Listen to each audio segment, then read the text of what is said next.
Peter McGuire, the CEO of AustraliaTrading.com as well. Peter, a very good morning to you and a very good evening to you as well. Thanks so much for joining in. It's Puneet this side. Let me first toss to you, in terms of this key development, because while India has to be right by its citizens, what do you make of Donald Trump's response for increasing tariffs on the country? Well, good morning. It's a very difficult, when I sit here and look at it, there are many lenses. You can look at it from a geopolitical standpoint, you can look at it from a commercial standpoint, and one of an Australian looking in.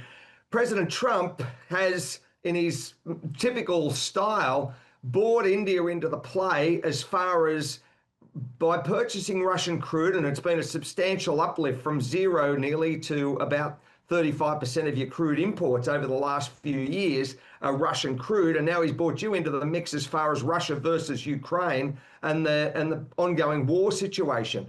So in turn, that creates hurt naturally on Main Street of India and how those tariffs are going to be introduced. And not only that, is he going to ramp them up from here if India doesn't play the Trump game? This is the uncertainty that's where I see it and the lens I look through.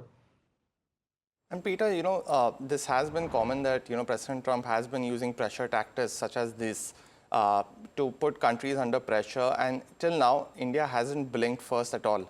That seems to be the country's stance going forward as well. Do you expect any kind of rebuttal going forward from you? While, of course, in this unpredictable world, what would you tell investors? Do you see any kind of impact coming from this?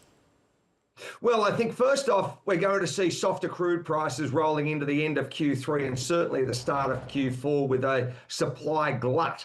And we noticed that what the situation was over the weekend with OPEC+. So there's a good point. The second point is, it possibly is first one that blinks. I'm sure Prime Minister Modi and his cabinet are looking at this very, very strategically and seeing what can they bring to the table as far as bargaining chips.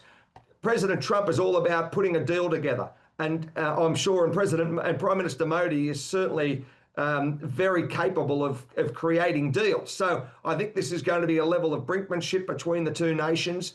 No doubt they'll have to continue these talks to come to a resolution, and how it's going to, I think, be introduced, because certainly President Trump is turning the heat up on India, and it's he's putting it, turning it up to 9 out of 10.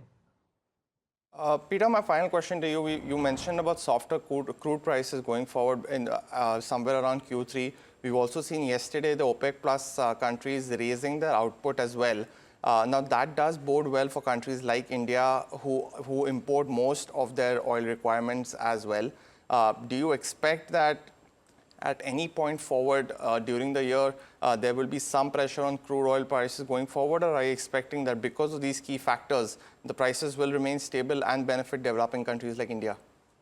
Well, I think there'll be a downdraft as far as price, but there are a couple of caveats. First off is weather outages, and if you were to see something dramatic, say in the Gulf of America, with hurricane season approaching, and weather, and that can impact naturally from a production side. Secondly, of course, is geopolitical tensions. That is one that you can't factor in. No one knows the future. So these are all, if everything was to remain the status quo and there were neither of those came into play, then I think you're going to see significantly lower crude prices. And I'm talking Brent probably low 60s and WTI into the 50 sort of handle. So it's going to be good for consumers moving forward, and Q4 should be very, very, a benefit to all consumers. Peter, we leave it to that. Thanks so much for joining in, giving us perspective on crude amongst other key factors.